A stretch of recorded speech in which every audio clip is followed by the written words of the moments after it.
Welcome back, Endgame community. I'm Pierre, he's Chris, and we're going to let you know which wide receivers you absolutely must start in week 12 of the fantasy football season. Now, before we dive into that, let's go over the guys that are matchup proof, every week must starts. So these are the guys that should be in your lineup no matter what. Let's get those out of the way with first. Cooper Kupp, Devontae Adams, Deebo Samuel, Justin Jefferson, Deontay Johnson, Keenan Allen, and Stephon Diggs.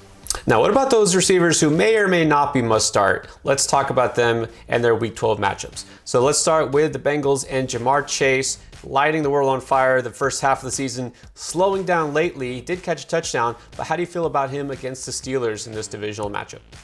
I love him against the Steelers. I think he's an absolute must start this week.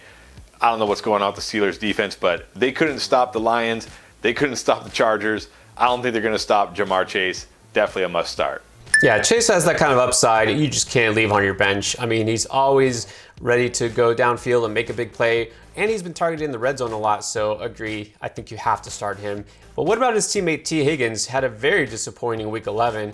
Thought that would be a higher scoring game. It wasn't. Higgins has been getting a lot of targets, but just hasn't been producing as much lately. So what do you think about Higgins in this game?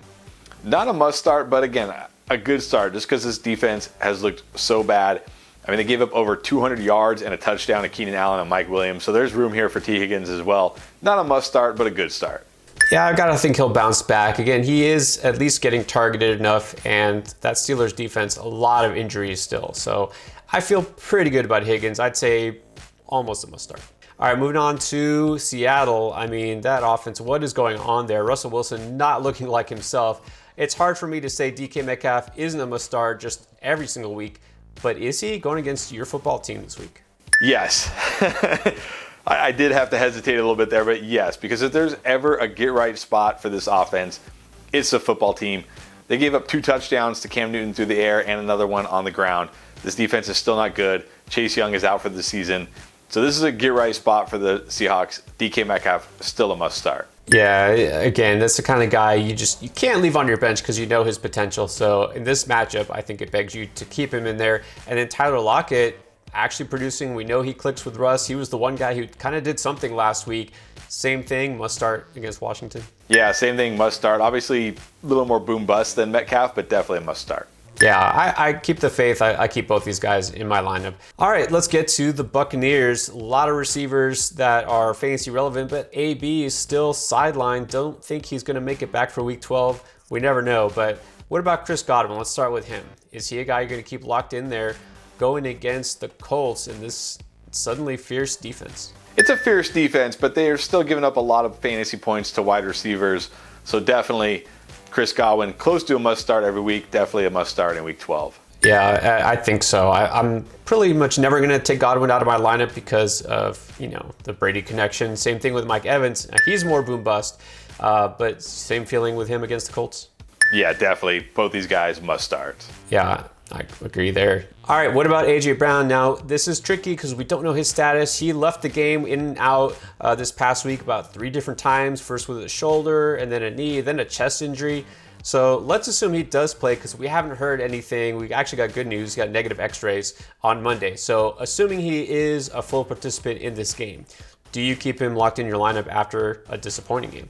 Yes, but I wouldn't say he's a must start in this matchup because this Patriots defense has been incredible the last 5 or 6 games, and this Titans offense really looked bad on Sunday. So not quite a must start like he usually is because the matchup is tough, but still a very good start. Yeah, so tough, again, to not start him because, he's the type of player that just takes one play, take it to the house, and they just have no other weapons on offense. They need him. So I think if he's going to go, you've got to keep relying on him. Terry McLaurin, we thought would have a down game. He definitely did it this past week. Went off against Carolina, a really tough defense. So, you got to keep him locked in against Seattle, right? Yeah, because this is also a great matchup because Seattle's defense is not very good either, so definitely a must start.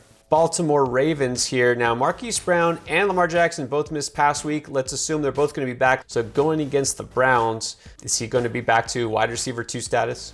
Yeah, I'm not going to give him, a complete must start because it is the Browns and coming off that thigh injury, but still a very good start. Yeah, definitely a home run hitter. I think you got to keep him in there if he goes. Now, I'll tell you a guy I also like is Rashad Bateman because he's coming on lately, and this defense does give up quite a few points to wide receivers. So how do you feel about Bateman? As long as Lamar Jackson is back, Bateman's a great start. Not a must start, but a great start. Yeah, can't go so far as to say must start, but I definitely agree with you there. I like Bateman. I like his chances this coming week. All right, now the Panthers have renewed life with Cam Newton at quarterback. DJ Moore definitely reaped some of the benefits there. Not a huge game, but at least back to relevance here. How do you feel about him against the Dolphins? Very good against the Dolphins. Definitely one of his better fantasy games since early in the season. You got to think Cam is going to help him out the rest of the season. So to me, he's a must start. Yeah, Cam's looking good. He's looking good.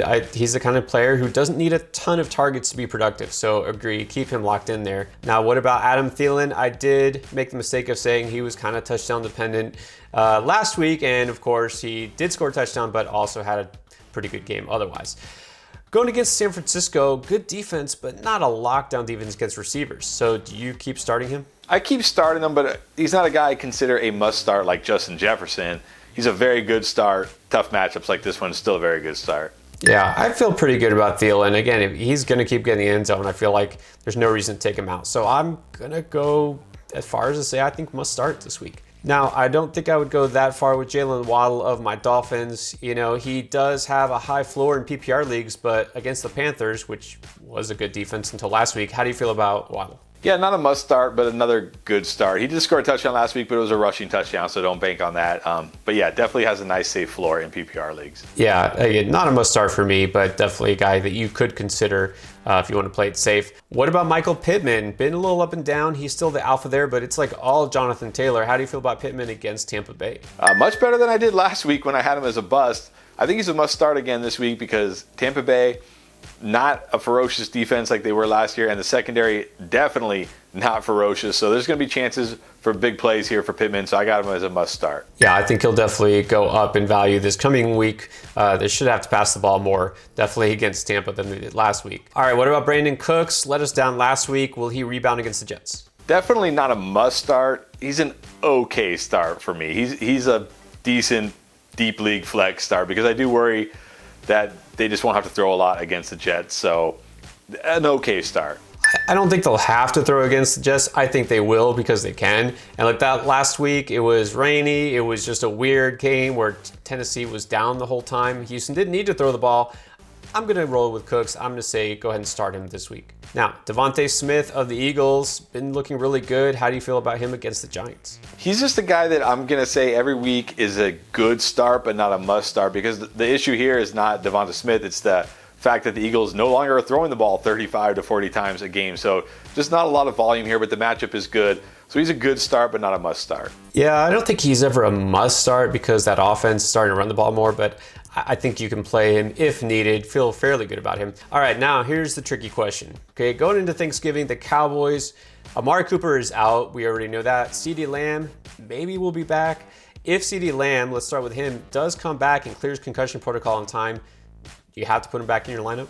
I think you do. I don't know if CeeDee Lamb is an absolute must start, especially against the Raiders, who have a pretty good secondary. But he's a very good start. So if he plays, I think you've got to play him. Yeah, he's the kind of player I can't keep on my bench. If he plays, I'm playing him. So to me, if he clears, which again, check up until Thursday, but he's a must start for me. What about a guy like Michael Gallup? He did get 10 targets last week, didn't have a huge game, but he's going to be involved with Cooper out. How do you feel about Gallup? Yeah, again, not a must start, but a very good start. Him and CeeDee Lamb are probably going to both see their share of Hayward. Gallup might see more of him because Lamb will move into the slot, but still a good start. Yeah, I can't call Gallup a must. Even if Lamb doesn't play, I think Gallup is a high upside play, but there's still risk. So I won't go so far to say must start. Let's go crazy and pretend that Lamb doesn't play. Cooper's already out. Zeke is banged up. Cedric Wilson, any interest there? Only in like deep leagues. So not a bad start if CD's out, but only in deeper leagues. I agree with you. I think 14-team league, maybe really deep league, you could try him out. But again, that's only if CeeDee Lamb doesn't play. All right, Mike Williams rebounded last week. Will he keep it going this coming week against the Broncos? No, must sit for me. People are going to be all excited because he got a 50-yard touchdown when he wasn't even covered by the Steelers defense. He got you 8 points if he doesn't catch that touchdown. Must sit for me in a tough matchup. Yeah, Broncos definitely a better defense. I wouldn't say must sit, but yeah, this guy, I think I'd rather have a guy like Gallup, who I already mentioned, instead of Williams. Definitely boom bust. Jerry Jeudy on the other side there. Talk about the Broncos. You have him coming off a bye week, you think that he is going to be relevant in fantasy? Relevant, yes, but not a must start. I think he's going to be a decent start. And your boy Courtland Sutton. He's definitely not a must start, unfortunately, but he's a good start if you need a home run. Yeah, so this Chargers defense, I know they didn't look great this last game against Pittsburgh, but again, that was Pittsburgh having to air it out to come back from behind late in the fourth quarter. I'm not reading too much into it. Still a tough pass defense. I wouldn't call either of these guys must starts, but Sutton is definitely playable. I would say that. All right, on to Darnell Mooney, another Thanksgiving Day matchup here. Had a nice game with Andy Dalton at quarterback, believe it or not, and the Lions are on tap. Does that make Mooney a guy you should roll out there? Again, not a must start, but I think he's a good start, especially if Andy Dalton is the QB. So, and look for Allen Robinson, whether he plays or not, that'll definitely impact him as well, but a good start. Yeah, good point. Robinson didn't even play, so that helped Mooney. Look, I got some interest here against the Lions. Why not take a shot here? I can't say he's a must start, but I think he's wide receiver 3 status this week. Now, Hunter Renfrow had been entering that kind of rarefied era of becoming a must start, and then last week happened. So how do you feel about Renfrow against the Cowboys? Again, not a must start, but a decent start in PPR. This Cowboys defense is very good, right? I know the Chiefs have struggled here lately, but they really held the Chiefs in check, that passing game in check for the most part. So a decent start, not a must start. Yeah, I'm concerned about this whole Raiders offense. This team just doesn't seem to know what it's doing on offense these days, so I can't say Renfrow's a must start anymore just when I thought he was. All right, now I do like Brandon Ayuk, you know this, and I'm just going to go ahead and say I want to play him against the Vikings if possible, but do you feel the same way? Yeah, again, not a must start, but a very good start because he's starting to get more of the target share, more of the work, and the Vikings secondary gives up a lot of points to wide receivers, so very good start in Week 12. All right, what about Chase Claypool? Kind of bounced back, but again, game script played a big part of it. Can he do it again and have a nice game against the Bengals? Can he? Yes. Will he? I don't know. So for that reason, he's not a must start. He's kind of like Courtland Sutton, where if you need the home run, you need the upside, he's a guy you should look at. Not a guy you want to put in your lineup if you're looking for a safe floor. No, never safe floor with him. He did have a nice game earlier in the year against the Bengals. Had a ton of targets in that game. It was like 15 or something. Had a lot of catches. I don't know if it'll be the same situation, but I think Claypool is playable, but can't call him a must start. And then why not leave the Jets for last? Look, Elijah Moore had a huge game. Love me some Elijah Moore for sure. And he's now suddenly become the best receiver for the Jets. Against the Texans, you have to roll him out there. I think you do. I'm not going to go so far as to say a must start, but he's definitely a very good start. And I'd start him over a lot of these guys we talked about. Yeah, look, it's the Texans. I'm going to do it. I think that especially with Michael Carter out, they're going to have to pass the ball even more. So I'm calling him a must start. Corey Davis can start, but must start? Definitely not a must start. He's another guy that's an okay start in deeper formats, but definitely not a must start. No, but he's a guy I think who I'm sort of interested in if I need a fourth receiver flex play. He does have some upside in this matchup, so don't ignore Corey Davis just because he was quiet last week. All right, guys, thanks for watching.